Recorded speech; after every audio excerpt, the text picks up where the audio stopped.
Okay, now once again we're still with Ben Kaiser, and we're going to ask Ben about a contemporary music versus traditional style music, and how it goes over versus a songbook, versus singing hymns or having praise and worship band and going from the screen. I definitely think this is the most controversial thing within the church. First of all, I'd like to state that. Um, I kind of look at some of the other models in churches, and I see that like Johnny Hunt, Dr. Johnny Hunt, and their church at Woodstock, they cater to the people what's called a buffet style.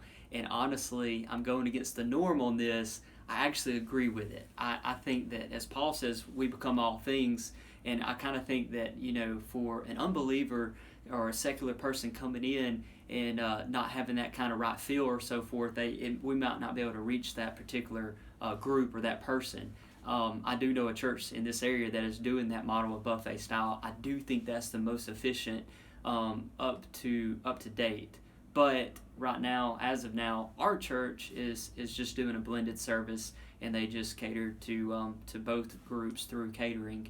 I do think if we're going to use traditional, I believe that we should pull out the hymnal and sing from it. And then when we're doing contemporary, then read from the screen. If you're going to do it contemporary, go all out. If you're going to do it traditional, go all out.